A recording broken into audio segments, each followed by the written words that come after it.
Here's our daily Forex blog for December 16th, 2010. The euro dollar has a daily, weekly, monthly trend that's down, but it's also down statistically too much. It went down below the lower containment band last night, and it went right to our fib level. At midnight, we shift these over to the current day.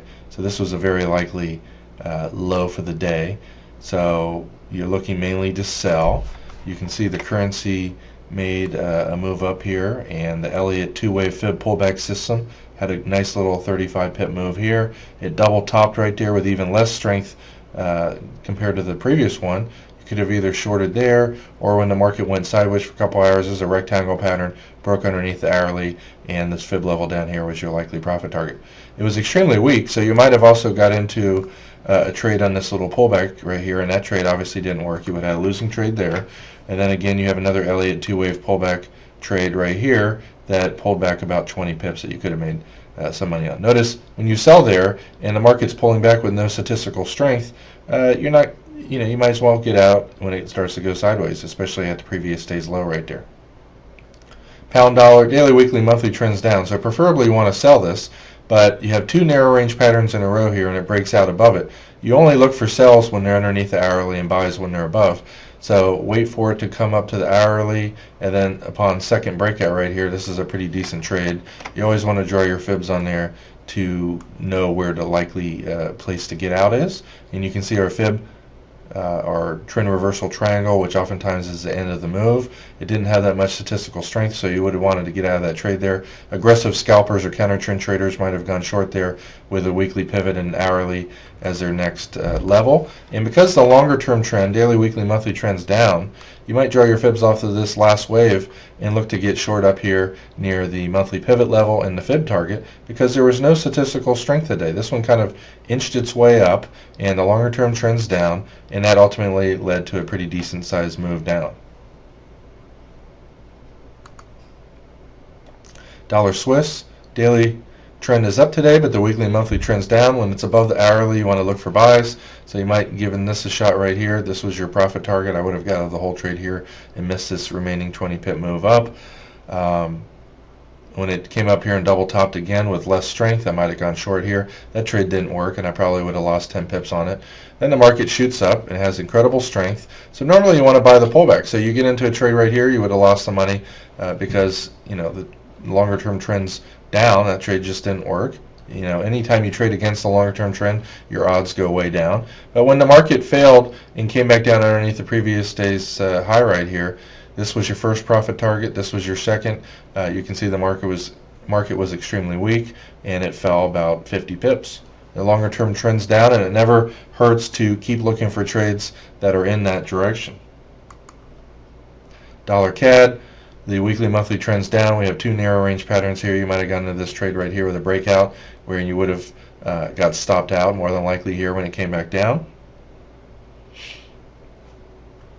It went up and hit the monthly S1 pivot level here with no strength whatsoever. So aggressive counter trend traders might have gone short there with the hourly moving average as their target. Once it breaks underneath the hourly, you might have looked for a short here and you might have had a loss. I wouldn't have traded it any longer on the long side, and I would have missed this trade up. Usually after 10 or 11 o'clock it's pretty dead, so you don't want to trade after that point.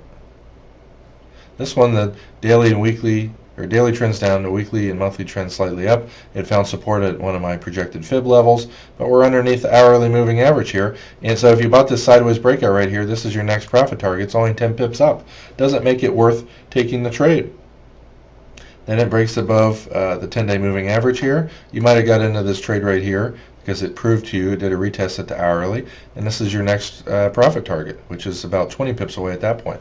That's worth risking 10 pips for a good chance of making 20, but notice it goes up with even less strength than before, so it's not likely to continue. I wouldn't have, normally I'd look to sell here if the longer term trend was down, so I would have missed this explosive trend down, but once the market does a 1, 2, 3 low down here, you might have got into this trade here where this is your likely profit target. That's probably one of the best trades using the 1, 2, 3 pattern because the longer term trend's up. New Zealand dollar across the board all down, and so when it breaks out of this narrow range pattern, you go short. It came down to the lower containment band. It's extremely weak. Our trend explosion system has you go short again here. And then it came down, and guess what? Double bottom with divergence, counter trend buy signal. I wouldn't have bought this one, and I would have missed this move up here. However, whenever you see one of our systems give you a buy signal and you're short, you want to get out of the trade. So you might have only made 20 pips there. I wouldn't have wrote it up here. But when it kind of went sideways and it lost its strength, the longer term trend's down, you go short again, and this fib target makes a great profit target level. I spend about 45 minutes every night drawing these on longer time frame charts, uploading them to our servers, and our software automatically puts them right on your charts for you. Saves you 40 minutes plus per day. Euro yen, the longer term weekly monthly trend just slightly up, but the price is underneath the hourly. So, this went up and hit the hourly here with no strength. Currencies, when they make a big move down and come back up, the first time they touch the hourly, it's usually a good trade, and sometimes the second. So you might have taken that trade, but be aware you're fighting the slightly up longer term trend. This area right here makes a good profit target level, and it fell without that much weakness. So, you probably didn't make much on that trade. You might have considered selling again here. That would have been a loser. When it breaks from below to above the hourly and then comes back and tests the hourly, if it can't get underneath there and starts to go up, you'd want to buy, but it didn't. So you don't have a trade there. Then you have a nice little flag pattern here, but it's later in the day. You wouldn't want to take it. Pound yen. Weekly trend down, monthly trend just slightly up. When it's underneath the hourly, you want to sell. When it's above the hourly, you want to buy. You don't want to buy right in front of a major fib level, but once it breaks above that level, comes down and tests it, this is a decent area right here from 7 to 8 to buy, but this is your next profit target. And it went up here without that much strength. If the weekly monthly trend were much weaker, I'd be aggressively looking to sell up here. You might have also bought this next pullback that, again, wasn't that weak on the way down. It's above the hourly, and you would have got out of that with a small profit. But pretty dead currency market for this pair. Avoid buying or selling right in front of major buy and sell levels. It's just a stupid thing to do. This one has a weekly monthly trend that's up, so if it comes down and hits, in this case, the previous month's high, this currency is above last month's high. That's a sign of strength. So when it came down without that much weakness and went sideways here and broke out, you might have got long, and you would have got out of here or here. Notice it went up without that much statistical strength. So that's probably the only trade I would have taken.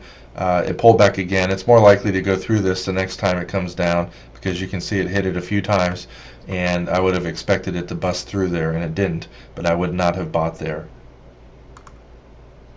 This is a great, perfect example, because you have all the time frame trends down, the price is underneath the hourly. You get short right here during our NR breakout, and it comes down. It's extremely weak, and this might make you hold on and wait for the fib levels to get hit. Notice slightly lower low with half the weakness. Very likely to stall here at my fib projected level, and you're out of the trade.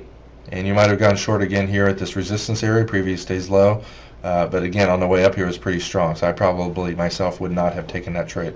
I don't see any other trades I would have taken on this. Dollar yen stuck between two fib levels. You never want to buy and sell between two tight levels like that, but when it breaks out right here, you might go short with this as your profit target. Keep in mind the longer term trend's up, so you're not going to make that much, and you don't. When it goes sideways here and breaks out to the upside, you might go long again with this upper fib level as your projected profit target, and that's the only trades that I see that are worth anything. This one, the weekly monthly trend's extremely up, so you have this NR breakout right here. You might have went long and the price went sideways. You probably would have lost on that. Anytime you have a failed NR breakout, it usually signals a reversal. I wouldn't have sold this here because of how strong the weekly monthly trend is, but once it broke underneath the hourly moving average and did tried to make a nice little counter trend move here, this is where I would have gone short. And you want to draw your fib targets on here to know where to get out of the trades at. And the fib targets also line up with the previous week's high and the monthly pivot level, and you can see it fell without that much weakness, and the weakness has gone down even less. So you're out of your counter trend trade there, and this is a perfect example of wanting a place to want to buy at. The longer term trend is ridiculously strong. The move down was not that weak, and then it's getting even less weak. You go long right here with these areas of resistance up here as your profit target. This is such a good trade that you'd want to double your normal trading size on it.